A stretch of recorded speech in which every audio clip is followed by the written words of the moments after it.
এখন আমরা পেহেলগামে, আর পেহেলগামে প্রচণ্ড ঠান্ডা। এখন টাইম হয়ে গেছে 5টা।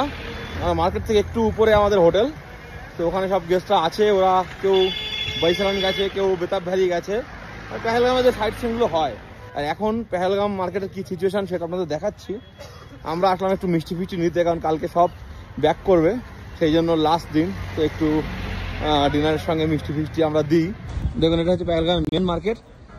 মেন মার্কেটে বরফ দেখুন কি পরিমাণে, পাহাড়ের ওপরেও মোটামুটি ভালোই বরফ আছে। আর এই যে সেই দোকানটা যেখান থেকে আমরা মিষ্টি নেব। আর আপনারাও আসলে এখানে একটা জিনিস ট্রাই করবেন, এটা আমি বলে দিচ্ছি। এটা হচ্ছে যে কেশর মিল্ক। কেশর মিল্ক কিন্তু এই ঠান্ডায় খেতে দুর্দান্ত লাগে।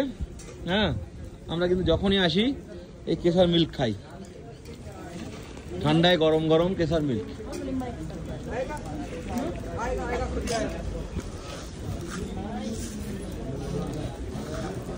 দুধে পুরো কেশর ফেশর সব দেওয়া, মাখন টাখনা দেওয়া, এটাকে মিক্স করে চিনি দিয়ে মিক্স করে তারপরে দেয়।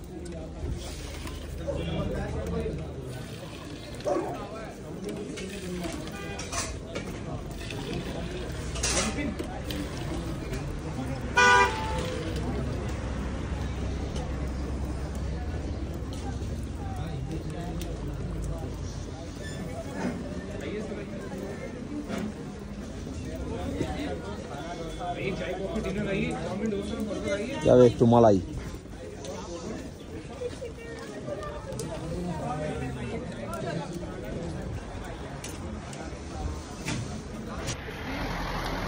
এই ঠান্ডায় গরম গরম এই যে মালাই দেয়া দুধ খেতে কিন্তু খুব ভালো লাগে। কেমন লাগে এটা ঠান্ডায় খেতে? কেমন লাগে? দারুণ। আমি তো পেহেলগাম আসলে কিছু খাই না, এটা আমি খাই। আপনারা আসবেন একদম পুরো পেহেলগাম মার্কেটে, অন্নপূর্ণা রেস্টুরেন্ট, এখানে কিন্তু সব পাওয়া যায়।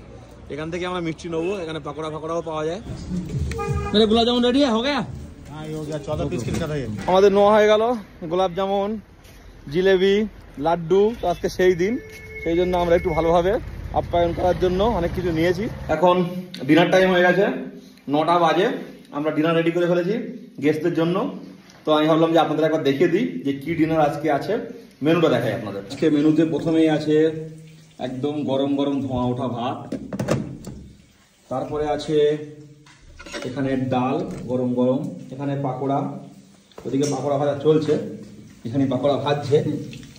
আচ্ছা, এখানে পাকোড়া, এখানে আছে বেগুন ভাজা, তারপরে এখানে হচ্ছে চিকেন গরম গরম ধোঁয়া ওঠা, তারপরে এখানে হচ্ছে মাটন, দেখুন লাল লাল ঝাল ঝাল মাটন, তারপরে লাস্টে হচ্ছে মিষ্টি, আর এখানে হচ্ছে আপেলের চাটনি। এই হচ্ছে আজকের মেনু। দেখুন আমরা কিভাবে প্রোভাইড করি।